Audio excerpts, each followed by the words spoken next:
একদিন অপরাহ্নে আমার গুহার পাশে ঝর্ণার যেখানে পাহাড়ের এক ধাপ হইতে আরেক ধাপে লাফাইয়া পড়িয়াছে, সেই পৈঠার ওপর বসিয়া আমি একটা নতুন ধনুক নির্মাণ করিতেছিলাম।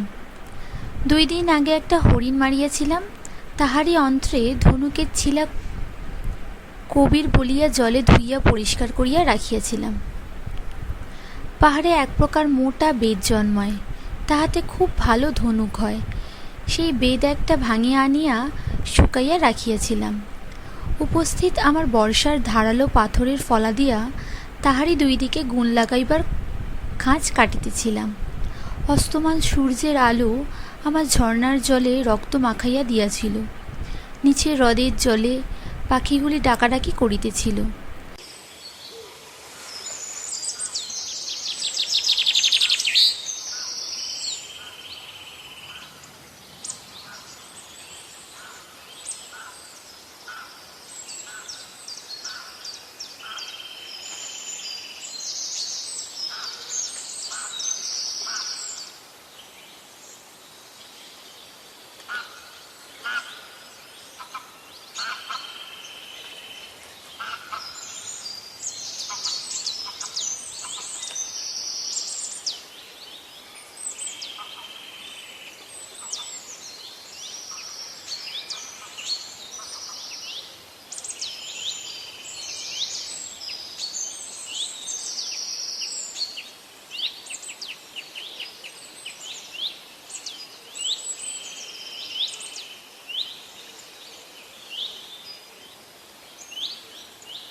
ঝর্ণার চূর্ণ জলকণা নিচের ধাপ হইতে বাষ্পাকারে উঠিয়া অত্যন্ত মিঠাভাবে আমার অনাবৃত অঙ্গে লাগিতেছিল।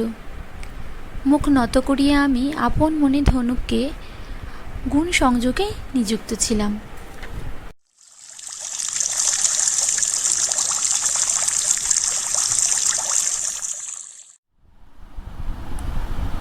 হঠাৎ একটা অশ্রুতপূর্ব চিহি শব্দে চোখ তুলিয়া উপত্যকার দিকে চাহিতেই বিস্ময়ে একেবারে নিস্পন্দ হইয়া গেল।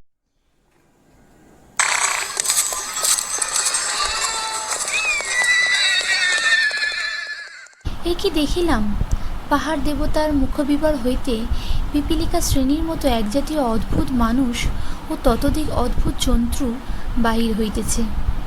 এরূপ মানুষ ও এরূপ জন্তু জীবনে কখনো দেখি নাই। আগন্তুকগণ বহু নিম্নে উপত্যকায় ছিল, অতদূর হইতে আমাকে দেখিতে পাইবার কোনো সম্ভাবনা ছিল না। আমি তথাপি সন্তর্পণে বুকে হাঁটিয়া ঝর্ণার তীর হইতে আমার গুহায় ফিরিয়া আসিয়া লুকাইলাম। গুহার মধ্যে লুকাইয়া দ্বার পথে মুখ বাড়াইয়া নবাগত দিগকে দেখিতে লাগিলাম। মানুষ হইলেও ইহারা যে আমার স্বগোত্র নহে সে বিষয়ে কোনো সন্দেহ ছিল না। বাহিরের কোনো অজ্ঞাত জগৎ হইতে রন্ধ্রপথে আমার রাজ্যে প্রবেশ করিয়াছে, তাহাও অস্পষ্টভাবে অনুভব করিলাম। কিন্তু যেখান হইতে আসুক এমন আশ্চর্য চেহারা ও বেশভূষা যে হইতে পারে তাহা কখনো কল্পনা করি নাই। জন্তুদের কথা পরে বলিব, প্রথমে মানুষগুলার কথা বলি। এই মানুষগুলার গায়ের রং আমাদের মতো মধুপিঙ্গল বর্ণ নহে, ধপধপে সাদা। ইহাদের চুল সূর্যাস্তের বর্ণছটায় ন্যায় উজ্জ্বল, দেহ অতিশয় দীর্ঘ ও সুগঠিত। পশুচর্মের পরিবর্তে ইহাদের দেহ এক প্রকার শ্বেতবস্ত্রে আচ্ছাদিত। ইহারা সংখ্যায় সর্বশুদ্ধ প্রায় 100 জন ছিল, তাহার মধ্যে অর্ধেক নারী। নারীগণও পুরুষদের মতো উজ্জ্বল কেশযুক্ত ও দীর্ঘাকৃত। তাহারা বস্ত্র দ্বারা বক্ষদেশ আচ্ছাদিত করিয়া রাখিয়াছে। পুরুষদের হাতে ধনুর্বাণ ও ভল্ল আছে। ভল্লের ফলা সূর্যের আলোয় ঝকমক করিতেছে। বর্ষার ফলা এমন ঝকমক করিতে পূর্বে কখনো দেখি নাই। ইহাদের সঙ্গে 3 প্রকার জন্তু রহিয়াছে।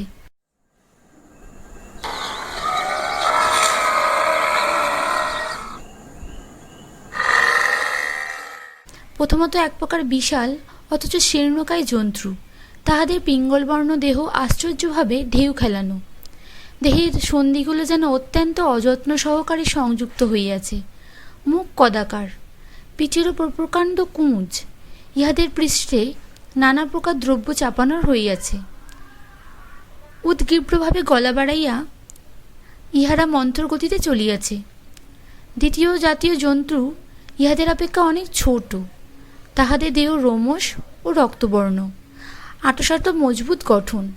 ইহারা দেখিতে ক্ষুদ্র বটে, কিন্তু পৃষ্ঠে বড় বড় বোঝা বহন করিয়া চলিয়াছে। উপরন্তু বহু মনুষ্য শিশু ইহাদের পিঠের ওপর পা ঝুলিয়া বসিয়া আছে। এই জন্তুগুলাই গুহামুখ হইতে হ্রদ দেখিয়া অদ্ভুত শব্দ করিয়াছিল।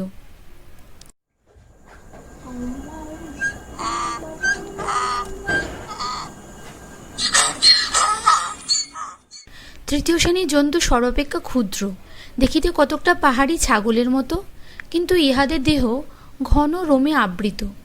এমনকি ইহাদের রোম পেটের নিচে পর্যন্ত ঝুলিয়া পড়িয়াছে। ইহারা একসঙ্গে ঘেঁষাঘেঁষিভাবে চলিয়াছে ও মাঝে মাঝে ব্যাঁ ব্যাঁ শব্দ করিতেছে। এই সকল জন্তুর আচরণে সর্বাপেক্ষা বিস্ময়ের বস্তু এই যে ইহারা মানুষ দেখি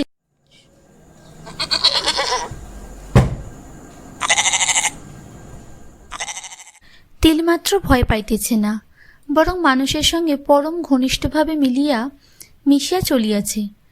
মানুষ ও বন্য পশুর মধ্যে এরূপ প্রীতির সম্পর্ক স্থাপিত হইতে এই প্রথম দেখিলাম। আগন্তুকের দল গুহাবীর হইতে বাহির হইয়াই দাঁড়াইয়া পড়িয়াছিল। মানুষগুলা হস্ত ঊর্ধ্বে তুলিয়া নানা প্রকার বিস্ময়সূচক অঙ্গভঙ্গি করিতেছিল ও উত্তেজিতভাবে পরস্পরের সহিত কথা কহিতেছিল। তাহাদের কথা এতদূর হইতে শুনিতে পাইলাম না, কিন্তু তাহারা এই উপত্যকার সন্ধান পাইয়া যে বিশেষ আনন্দিত হইয়াছে তাহা বুঝিতে কষ্ট হইল না।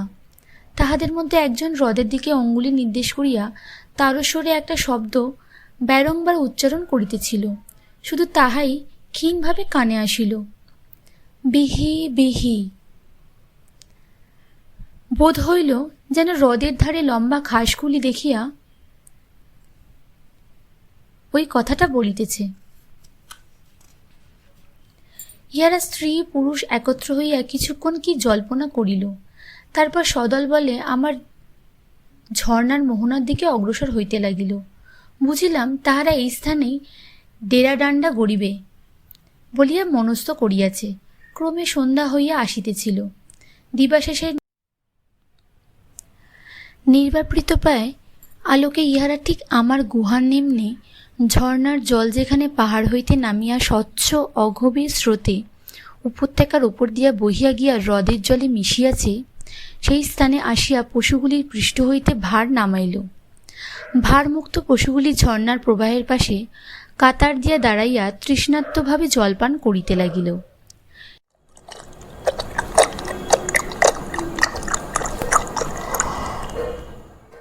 ইহারা আমায় এত কাছে আসিয়া পড়িয়াছিল যে এই প্রদোষা লোকেও আমি প্রত্যেকের মুখ স্পষ্ট দেখিতে পাইতেছিলাম।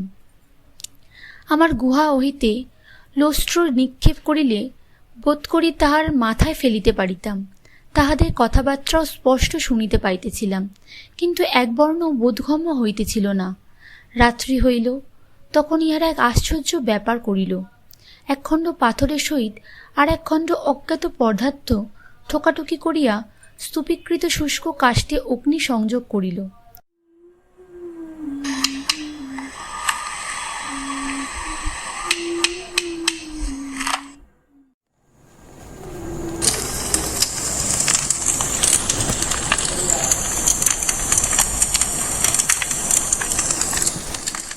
অগ্নি জ্বালিয়া অঙ্গারে পরিণত হইলে সেই অঙ্গারে মাংস পুড়াইয়া সকলে আহার করিতে লাগিল। দগ্ধ মাংসের এক প্রকার অপূর্ব গন্ধ আমার নাসারন্ধ্রে প্রবেশ করিয়া জিহাকে লালায়িত করিয়া তুলিল। রাত্রি গভীর হইলে ইহারা পশুগুলির দ্বারা অগ্নির চারিপাশে একটা বৃহৎ চক্রব্যূহ রচনা করিল। তারপর সেই চক্রের ভিতর অগ্নির পাশে শয়ন করিয়া ঘুমাইয়া পড়িল। কেবল একজন লোক ধনু হাতে লইয়া বুহের বাইরে পরিক্রমণ করিতে লাগিল। ইহারা ঘুমাইল বটে, কিন্তু বিস্ময়ে উত্তেজনায় আমি সর্বস্ত্র রাত্রি জাগিয়া রহিলাম। এই বিচিত্র জাতির অতি বিস্ময়কর আচার ব্যবহার মনে মনে আলোচনা করিতে করিতে তাহাদের ক্রমশ নির্বাণমুখ অগ্নির দিকে চাহিয়া রাত্রি কাটাইয়া দিলাম।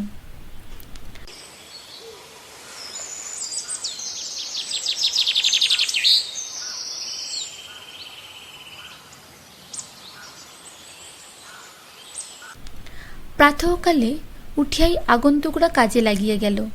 ইহারা অসাধারণ উদ্যমী। একদল পুরুষ উপত্যকার ওপর ইতস্তত বিক্ষিপ্ত বড় বড় পাথরের টুকরা গড়াইয়া আনিয়া প্রাচীর নির্মাণে প্রবৃত্ত হইল।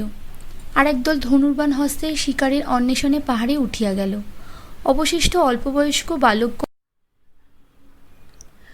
পশুগুলাকে লইয়া উপত্যকার শ্বাসপাচ্ছাদিত অংশে চড়াইতে লইয়া গেল। স্ত্রীলোকেরা অলসভাবে বসিয়া রহিল না। তাহারা হ্রদের জলে নামিয়া লম্বা ঘাসের পাকা শীষগুলি কাটিয়া আনিয়া রৌদ্রে শুকাইতে লাগিল। এইরূপে মৌমাছি পরিপূর্ণ মধুচক্রের মতো এই ক্ষুদ্র সম্প্রদায় কর্মপ্রেরণায় চঞ্চল হইয়া উঠিল। দেখিতে দেখিতে আমার দৃষ্টির সম্মুখে চক্রাকৃতি প্রস্তর প্রাচীর গড়িয়া উঠিল। সন্ধ্যার পূর্বেই প্রাচীর কোমর পর্যন্ত উঁচু হইল। কেবল হ্রদের দিকে 2 হস্ত পরিমিত স্থান নির্গমনের জন্য উন্মুক্ত রাখা হইল। সন্ধ্যার সময় শিকারীরা একটা বড় হরিণ ও একটা শূকর মারিয়া বর্ষাদণ্ডে ঝুলাইয়া লইয়া আসিল। তখন সকলে আনন্দ কোলাহল সহকারে অগ্নি জ্বালিয়া সেই মাংস দগ্ধ করিয়া আহারের আয়োজন করিতে লাগিল। আর একটা অভিনব ব্যাপার লক্ষ্য করিলাম। নারীগণ এক প্রকার বর্তুলাকৃতি পাত্র কক্ষে লইয়া ঝর্ণার তীরে আসিতেছে এবং সেই পাত্রে জল ভরিয়া পুনশ্চ কক্ষে লইয়া যাইতেছে।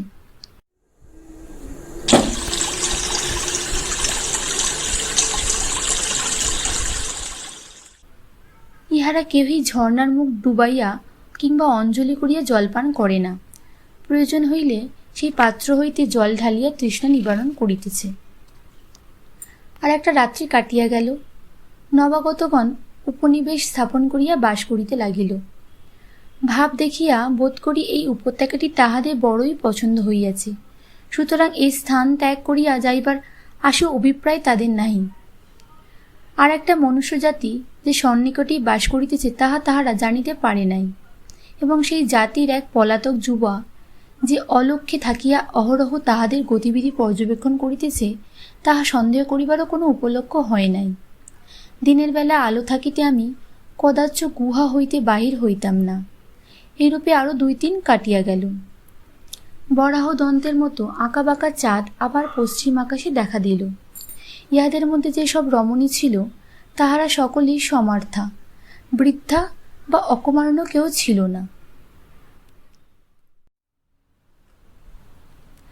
নারীগণ অধিকাংশই সন্তানবতী এবং কোনো না কোনো পুরুষের বশবর্তিনী, কিন্তু কয়েকটি আসন্ন যৌবনা কিশোরী কুমারীও ছিল।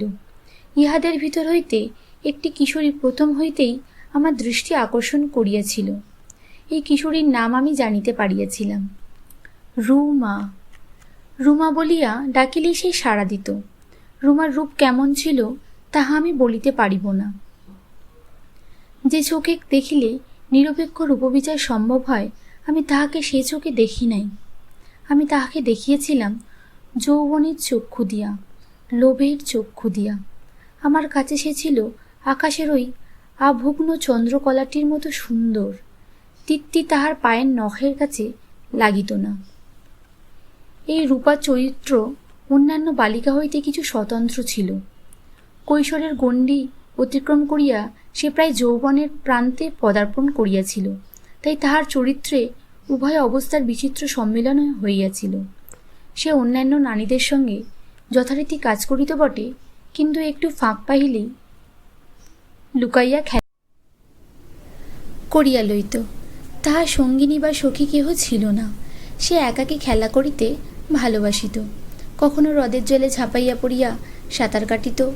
সাঁতার কাটিতে কাটিতে বহুদূর পর্যন্ত চলিয়া যাইত।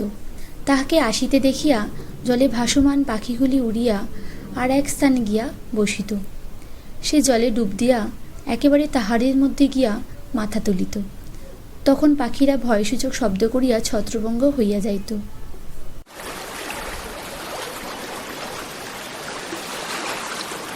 কিন্তু এ খেলাও তাহার মনোপুত হইত না, কারণ তাহার দেখা দেখি অন্যান্য বালক বালিকারাও জলে পড়িয়া সাঁতার দিয়া আরম্ভ করিত। সে তখন জল হইতে উঠিয়া সিক্ত কেশচাল হইতে জলবিন্দু মোচন করিতে করিতে অন্যত্র প্রস্থান করিত। কখনো একটু অবসর পাইলে সে চুপি চুপি কোনো পুরুষের পরিত্যক্ত ধনুর্বাণ লইয়া পাহাড়ে উঠিয়া যাইত। আমি কিছুক্ষণ তাহাকে দেখিতে পাইতাম না। তারপর আবার সে চুপি চুপি ফিরিয়া আসিত। দেখিতাম চুলে বনফুলের গুচ্ছ পড়িয়াছে, কর্ণে পক্ক ফলের দুল দুলাইয়াছে, কোটিতে পুষ্পিত লতা জড়াইয়া দেহের অপূর্ব প্রসাদন করিয়াছে। ভীরু হরিণীর মতো এদিক ওদিক চাহিয়া জলের নিজের প্রতিবিম্ব দেখিত। তারপর ঈষৎ হাসিয়া ত্রস্ত চকিত পদে প্রস্থান করিত। আমি লক্ষ্য করিয়াছিলাম, সকলের অজ্ঞাতে একাকিনী কোনো কাজ করিতে পারিলেই সে খুশি হয়। ইহা যে তাহার বয়ঃসন্ধির একটা স্বভাব ধর্ম, তাহা তখনও বুঝি নাই। কিন্তু আমার ব্যগ্র লোলুপ চক্ষু সর্বদাই তার পিছনে পিছনে ঘুরিতে থাকিত। এমনকি রাত্রিকালে প্রস্তরভূহের মধ্যে ঠিক কোন স্থানটিতে সে শয়ন করিয়া ঘুমায়, তাহা পর্যন্ত আমার দৃষ্টি এড়াইতে পারে নাই। পাখিরা যেমন খড়কুটা দিয়া গাছের ঢালে বাসা তৈরি করে, ইহারাও তেমন গাছের ডালপালা দিয়া বুহের মধ্যে এক প্রকার কোটর নির্মাণ করিতে আরম্ভ করিয়াছিল। বোধ হয় অধিক শীতের সময় উহার মধ্যে রাত্রিবাস করিবার সংকল্প ছিল, কিন্তু সেইগুলির নির্মাণ তখনও শেষ হয় নাই, তাই উপস্থিত মুক্ত আকাশের তলেই শয়ন করিতেছিল। ইহাদের আগমনের পঞ্চম দিনই বিশেষ স্মরণীয় দিন। আমার মনের মধ্যে যে অভিসন্ধি কয়েকদিন ধরিয়া ধীরে ধীরে অঙ্কুরিত হইয়া উঠিতেছিল, সেই দিন মধ্যরাত্রি উত্তীর্ণ হইবার পূর্বে যে তাহা এমন অচিন্তনীয়ভাবে ফলবান হইয়া উঠিবে, তাহাকে কল্পনা করিয়াছিল। আগন্তুকদের নির্ভয় অসন্দিগ্ধ চিত্রে কোনো অমঙ্গলের ছায়াপাত পর্যন্ত হয় নাই। এ রাজ্যে যে অন্য মানুষ আছে, এ সন্দেহেই তাহাদের মনে উদয় হয় নাই। সেদিন দ্বিপ্রহরে পুরুষেরা সকলে কার্য উপলক্ষে বাহিরে গিয়াছিল। একদল শিকারে বাহির হইয়াছিল, আর একদল কাষ্ঠ আহরণের জন্য পর্বতপৃষ্ঠস্থ জঙ্গলে প্রবেশ করিয়াছিল। বালকেরা পশুগুলিকে চড়াইতে গিয়াছিল।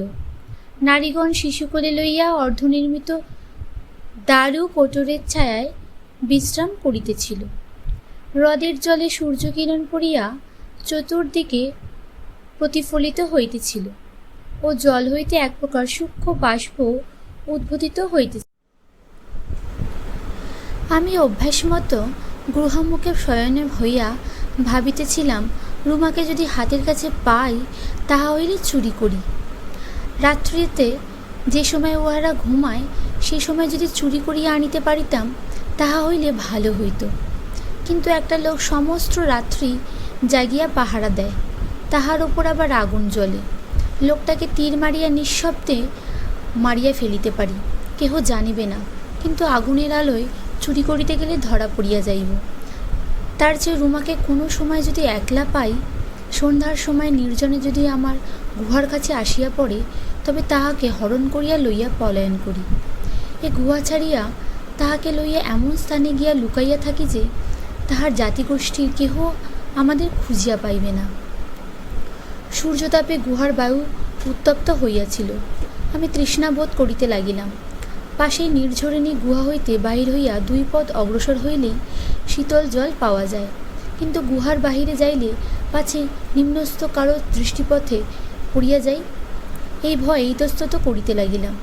কিন্তু তৃষ্ণা ক্রমে প্রবলতর হইতে লাগিল। তখন সরীসৃপের মতো বুকে হাঁটিয়া বাহির হইলাম। উঠিয়া দাঁড়ানো অসম্ভব, দাঁড়াইলেই এদিকে দৃষ্টি আকৃষ্ট হইবে। আমি সন্তর্পণে চতুর্দিকে দৃষ্টিপাত করিয়া ঝর্ণার দিকে অগ্রসর হইবার উদ্যোগ করিতেছি, এমন সময় এক অপ্রত্যাশিত বাধা পাইয়া দ্রুত নিজের কোটরে ফিরিয়া আসিয়া লুকাইলাম। ঝর্ণার ধার দিয়া দিয়া রুমা উপরে উঠিয়া আসিতেছে। গুহামুখে লতাপাতার আড়ালে থাকিয়া আমি স্পন্দিতবক্ষে দেখিতে লাগিলাম। যে ধাপে ধাপে লাফাইয়া যেখানে ঝর্ণার জল প্রপাতের মতো নিচে পড়িয়াছে সেইখানে আসিয়া দাঁড়াইল। পূর্বে বলিয়াছি আমার গুহার পাশেই ঝর্ণার জল প্রপাতের মতো নিচে পড়িয়াছে। যেখানে এই প্রপাত সবেগে উচ্ছ্বলিত হইয়া পতিত হইয়াছে সেইখানে পাথরের মাঝখানে একটি গোলাকার কুণ্ড সৃষ্টি করিয়াছিল। সেই নতি গভীর গর্তটি পরিপূর্ণ করিয়া স্বচ্ছ জল আবার নিচের দিকে গড়াইয়া পড়িতেছিল। রুমা এই স্থানে আসাইয়া দাঁড়াইল। একবার সতর্কভাবে চতুর্দিকে দৃষ্টিপাত করিয়া কক্ষ হইতে বর্তুলাকৃতি জলপাত্রটি নামাইয়া রাখিল। তারপর ধীরে ধীরে দেহের বস্ত্র উন্মোচন করিতে লাগিল।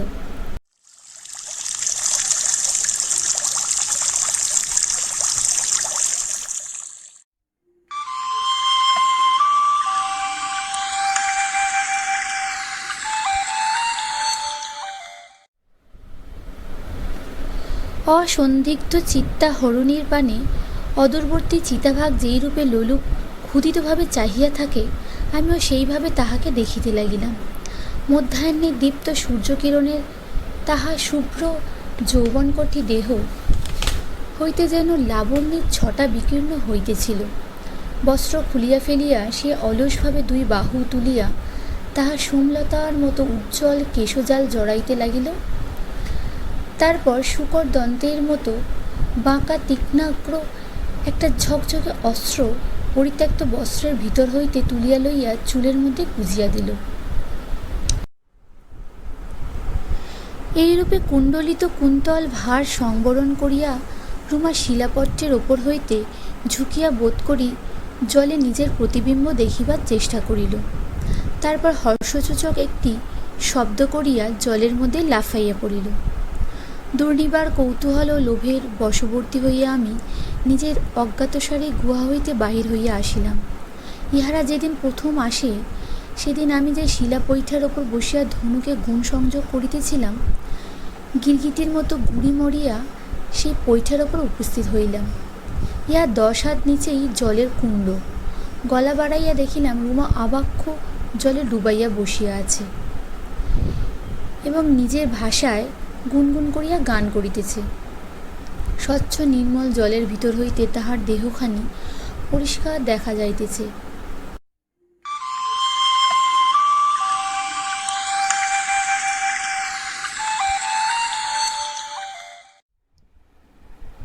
শিকড় কণাস্পৃষ্ট চূর্ণ কুন্তল বেষ্টিত মুখটি প্রস্ফুট জলপুষ্পের মতো দেখাইতেছে।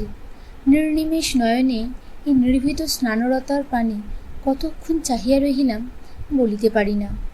অগ্নিগর্ভ মেঘ আমার বুকের ভিতর গুরু গুরু করিতে লাগিল। ক্রীড়াচ্ছলে দুই হাতে জল ছিটাইতে ছিটাইতে হঠাৎ একসময় রুমা চোখ তুলিয়া চাহিল। তাহার গান ও হস্ত সঞ্চালন একসঙ্গে বন্ধ হইয়া গেল।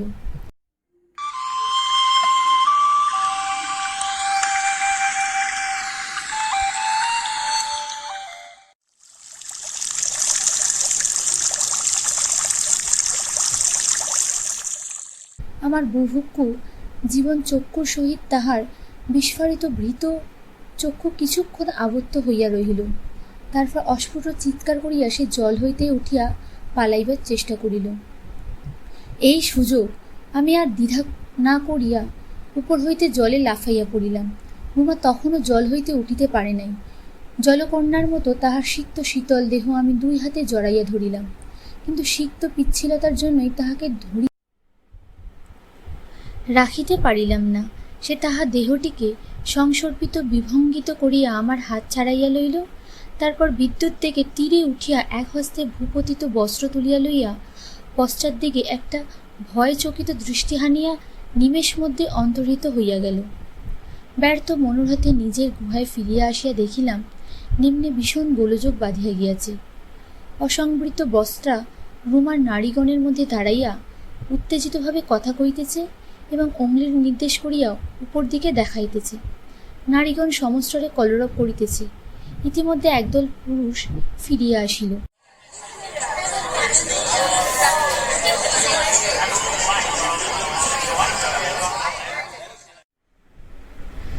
তাহারা রুমার বিবৃতি শুনিয়া তীরধনুক ও বল্লম হস্তে দলবদ্ধভাবে আমার গুহার দিকে উঠিতে আরম্ভ করিল। এই স্থানে থাকা আর নিরাপদ নহে দেখিয়া আমি গুহা ছাড়িয়া পলায়ন করিলাম। গাছপালার আড়ালে লুকাইয়া পাহাড়ের বন্ধুর পথ ধরিয়া বহুদূর দক্ষিণে উপস্থিত হইলাম। অতঃপর এতদিন পর্যন্ত কেহ আমার অনুসরণ করিবে না বুঝিয়া এক ঝোপের মধ্যে বসিয়া চিন্তা করিতে লাগিলাম। এইখানে বসিয়া চিন্তা করিতে করিতে হঠাৎ একটা কথা আমার মনে উদয় হইল। তীরবিদ্ধের মতো আমি লাফাইয়া উঠিয়া দাঁড়াইলাম। এ কথা এতদিন মনে হয় নাই কেন? শিরায় রক্ত নাচিয়া উঠিল। আমি দ্রুতপদে আবার চলিতে আরম্ভ করিলাম। আমাদের গ্রামের কিনারায় আসিয়া যখন পৌঁছিলাম তখন গোধূলি আগত পায়। দূর হইতে শুনিতে পাইলাম ডাইনি বুড়ি রিক্ষা গাহিতেছে। রাত্রে পাহাড় দেবতার মুখে আগুন জ্বলে, কেউ দেখে না, শুধু আমি দেখি। দেবতা কি চায়? মানুষ চায়, মানুষের তাজা রক্ত চায়। এ জাত বাঁচবে না, এ জাত মরবে। দেবতা রক্ত চায়, জোয়ানের তাজা রক্ত। কে রক্ত দেবে? কে দেবতাকে খুশি করবে? এ জাত মরবে, মেয়ে নেই, এ জাত মরবে। দেবতা রক্ত চায়। হে দেবতা, খুশি হও, তোমার মুখের আগুন নিভিয়ে দাও। মেয়ে পাঠাও, মেয়ে পাঠাও। রিক্ষার গুহা গ্রামের এক প্রান্তে। চুপি চুপি পিছন হইতে গিয়া তাহার কানের কাছে বলিলাম, রিক্ষা, দেবতা তোর কথা শুনেছে, মেয়ে পাঠিয়েছে। রিক্ষা চমকিয়া ফিরিয়া বলিল, গাগ্গা, তুই ফিরে এলি? ভেবেছিলাম দেবতা তোকে নিয়েছে। কি বললি? আমার কথা দেবতা শুনেছে? হ্যাঁ, শুনেছে। দেবতা অনেক মেয়ে পাঠিয়েছে। শোন রিক্ষা, গাঁয়ের ছেলেদের গিয়ে বল যে পাহাড় দেবতার মুখ থেকে এক পাল মানুষ বেরিয়েছে, তাদের মধ্যে অর্ধেক মেয়ে। রাত্রে উপত্যকার ওধারে যেখানে আগুন জ্বলে সেইখানে ওরা থাকে। মেয়েদের চেহারা ঠিক ওই চাঁদের মতো, নীল তাদের চোখ, চুলে আলো ঠিকরে পড়ে। আমি দেখেছি। তুই ছেলেদের বল, যদি বউ চায় আমার সঙ্গে আসুক, আমি পথ দেখিয়ে নিয়ে যাব। আমাদের গায়ে যত জোয়ান আছে সবাইকে ডাক। আজ রাত্রিরেই আমরা পুরুষগুলোকে মেরে ফেলে মেয়েদের কেড়ে নেব।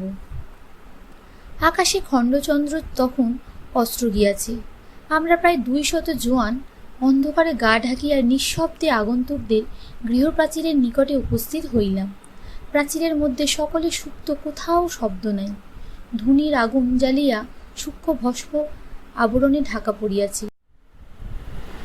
তাহারই অস্ফুট আলোকে দেখিলাম ছায়ামূর্তির মতো 4 জন প্রহরী সশস্ত্রভাবে প্রাচীরের বাইরে ঘুরিয়া বেড়াইতেছে। বুঝিলাম আজ দ্বিপ্রহরে আমাকে দেখিবার পর ইহারা সতর্কতা অবলম্বন করিয়াছে। পূর্ব হইতেই স্থির ছিল আমরা 4 জন তীরন্দাজ এক একটি প্রহরীকে বাছিয়া লইলাম। একসঙ্গে 4টি ধনুকে টঙ্কার ধ্বনি হইল। অন্ধকারে 4টি তীর ছুটিয়া গেল। আমার তীর প্রহরীর কণ্ঠে প্রবেশ করিয়া অপর দিকে ফুরিয়া বাহির হইল।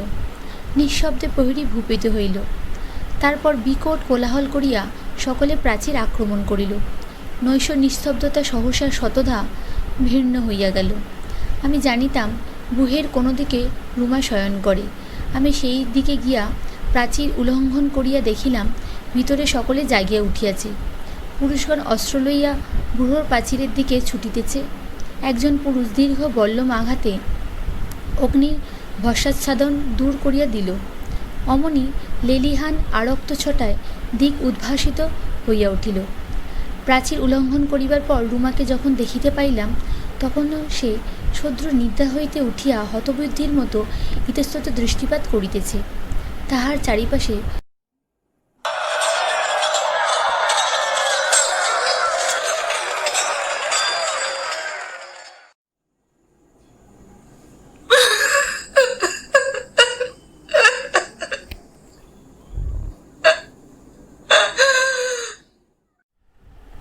সদ্যোত্থিতা নারীগণ আর্তক্রন্দন করিতেছে।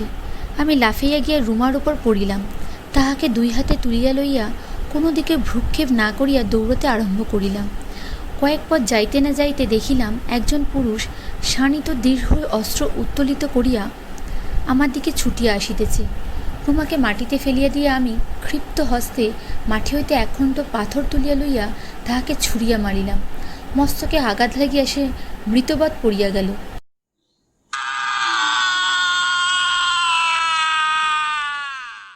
রুমা চিৎকার করিয়া উঠিল।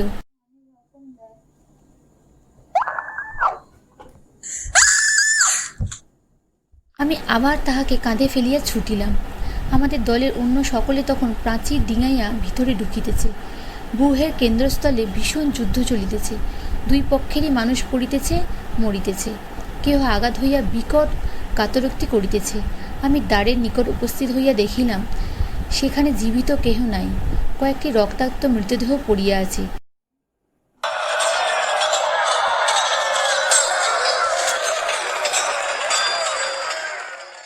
দ্বার অতিক্রম করিতে যাইতেছি, এমন সময় রুহসা সহসা যেন মোহনিদ্রা হইতে জাগিয়া উঠিল। নিজের কেশের মধ্যে হাত দিয়া সেই উজ্জ্বল বাঁকা অস্ত্রটা বাহির করিল। তারপর ক্ষিপ্তের মতো চিৎকার করিয়া আমার কপালের পাশে সজোরে বসাইয়া দিল। কপাল হইতে ফিনকি দিয়া রক্ত বাহির হইতে লাগিল।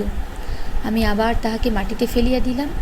তার হাত হইতে অস্ত্রটা কাড়িয়া লইয়া তাহাকে নির্দয়ভাবে মাটিতে চাপিয়া ধরিয়া বলিলাম, তুই আমার বউ, তুই আমার রুমা।